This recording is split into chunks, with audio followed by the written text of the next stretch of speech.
Listen up, guys. Certified letter from Stellantis. What does it say?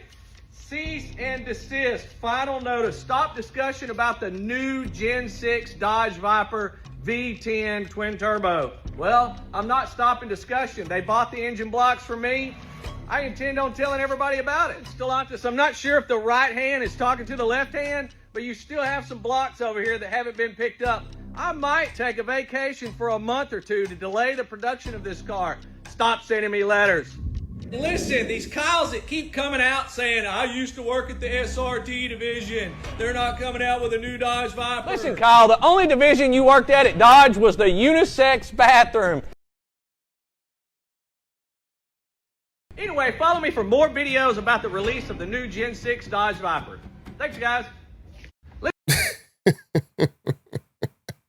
This guy, he gets a cease and desist letter and I don't get nothing. I mean, what more do I got to do in order to get a cease and desist letter? But let's talk about the Dodge Viper in this video because I found this update right here quite funny. So let's get right into it.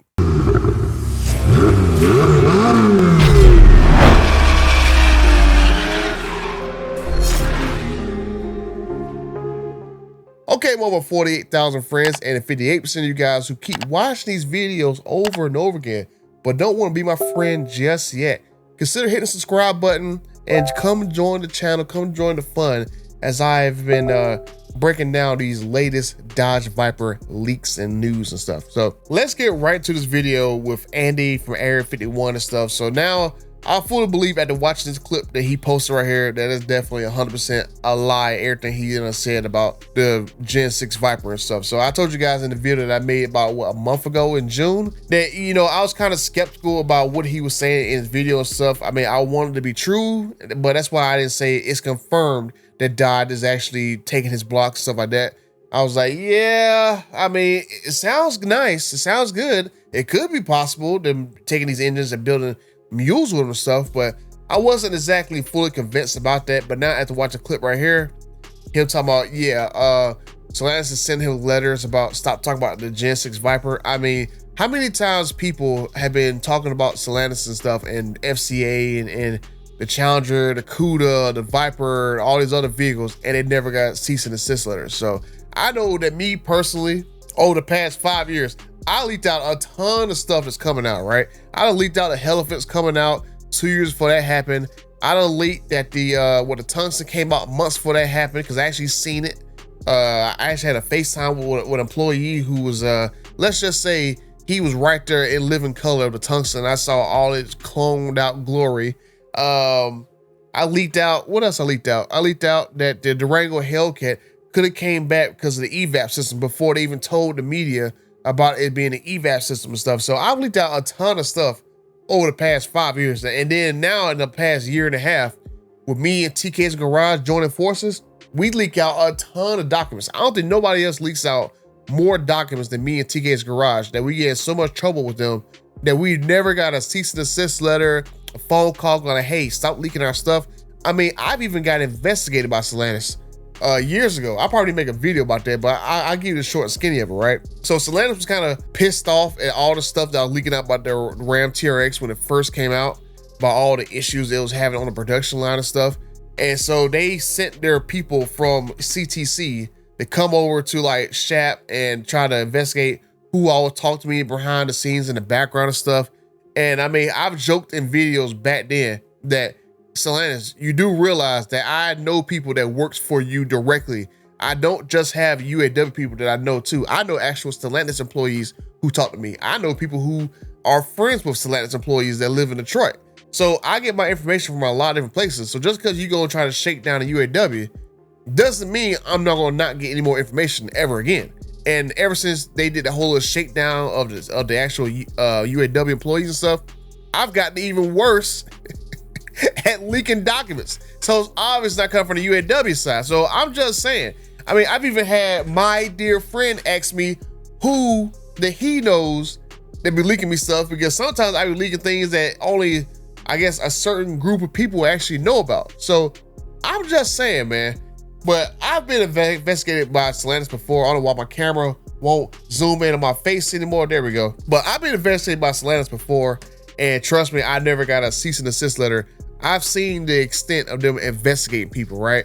I got IT, got my government name, they got my phone number, they know exactly where I live at and stuff. So if they wanted to come find me, they can come find me. They can come to my door and tell me to stop doing this and stop doing that, right? But I have been investigated by Stellantis before, so I know exactly what they'll do. And, you know, I'm just jealous, honestly, at the end of the day, that this guy got this fake cease and desist letter and I don't have one. I mean, not even TK has one and all the stuff he be saying.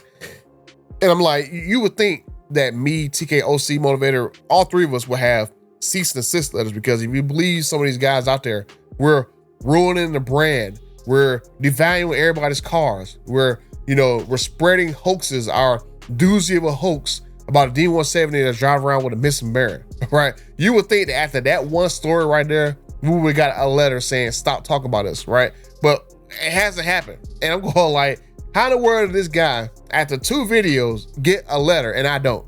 And I've been doing this for 5 years. I mean, come on, man. Like, I'm actually like legit jealous and envious of this guy, even though I know it's fake. So that's why I know his story is total BS, because no way in the world he got an actual letter, because I guarantee you he won't publish the picture of it. So I'm just saying, but like, anyway, even with his whole story of his Gen 6 Viper twin turbo story that he made up and stuff, that still doesn't change the fact that Dodge is going to actually make a Viper. Now, we don't know exactly what engine they're going to put in the car right now, but I do know what vehicle they are benchmarking a new Viper against, because I had a source tell me that, yeah, they actually have a C8 ZR1 Corvette over there doing some benchmark testing with that particular vehicle. And I guess we can all assume that we know exactly what vehicle that they're going to actually benchmark that ZR1 against, and it's going to be for a brand new Viper. So there ain't really no other mystery about that. It's definitely not against no Dodge Charger. Anyway, no huge 120-some inch wheelbase Dodge Charger is ever going to be the ZR1. There's no way possible that heavy vehicle is going to even compare to a C8 ZR1. I don't care what they put in it. It just, you still can't overcome physics. But I'm just saying, I'm going to trust my sources that actually I've interacted with and I actually talked to. I've never talked to this Andy guy or whatever, so I just know just from his BS about this cease and desist letter and stuff, that yeah, he's definitely trolling and stuff. So yeah. But the beautiful thing is, like I said, my sources, I trust what they said, because I've had people like the guys that told me that the actual Viper is in the works and stuff, and about the Corvette and stuff. I've actually seen them around, let's just say, some prototypes, and I've seen photos of them. So I'm not gonna say what prototype it is, but he knows exactly who he is, who told me that piece of news about the C8 ZR1. And I mean, I think that's a very good news. I mean, that'll be the least of Dodge's problems. The next problem they're gonna have is where they're gonna actually build this vehicle at, right? There's no location in America, or really North America, South America, well, Mexico, whatever, they actually build this car, right? Because everything's already set up for like basically large vehicles. There's no real place to hand build a Viper at. I mean, other than the Italy plant where they made the MC20 at. And I think I read an article saying that plant has been very slow at making MC20s. I think they said they only made maybe like 20 MC20s this whole entire year so far. That's not a lot of production. So maybe they build a Viper over there in Italy and 15% tariff cost on that vehicle and import it to the USA. I mean, maybe they take Belvedere, take a section of Belvedere and build the Viper over there. Maybe they take Jefferson, move the Durango over to what, Mack, and have the Durango and Grand Cherokee built on the Mack line, and make Jefferson, I don't know, build a Viper and build that small little car. Cause that's the other thing too. They got like a small little compact car, or a sports car, whatever they want to call it, that Dodge working on too. So I'm going to assume that wherever they build the Viper at, they're probably gonna build that sport compact car at, or that sports car at, probably in the same location, because it doesn't make sense to have 2 different production lines making small cars, and they don't normally make small cars over here in America. So that's gonna be the hardest part about getting the Viper to come back, is where you're gonna build it at, because there's no more Connor left. So where are you gonna build it at? Are you gonna build it in Italy, bring it over here? Are you gonna take one of the existing plants, Toledo South, take the Gladiator, move it over to the Wrangler line? Are you gonna take freaking the Durango off of the Jefferson line? Are you gonna take part of Belvedere? Are you gonna set up Warren to build like a little Viper or whatever, right? Where are you gonna build this actual vehicle at, right? So that's the main problem I see They don't got to worry about emissions anymore because everything got rolled back. All they gotta do is follow this regular basic federal emissions. No more carb, no more cafe fines and stuff. So all that stuff got cleared out of the way. It just, where will you make it at? That's the number one question that no one can really answer right now. I know everything is so early in the game, but I'm definitely gonna be doing some digging and stuff and see whether or not I can find any more information about the Viper and stuff. And hey, if you work for Stellantis and you got any more information about the Viper and stuff, I would be very, very interested to see it. You know where to reach me at. I've already scrolled some music across every freaking video. So let me know what you guys are doing over there. I know that C8 ZR1 is at. Just saying, but let me know what you guys think down in the comment section down below. Will we see the Viper sooner rather than later? Do you think the Viper is still gonna be American built? Or will they build it over there in Italy where they're not really using all their plants over there, right? Are they gonna hand assemble the Viper, or will they actually make it to where they can put it on the assembly line? So let me know what you guys think down in the comment section down below. No, yeah, if you wanna see some outrage that just happened just over the weekend with Dodge, you can check out this video right here, where thousands of people got pissed off at Dodge for promoting street takeovers. So you check that video out, and until the next time, I'm out.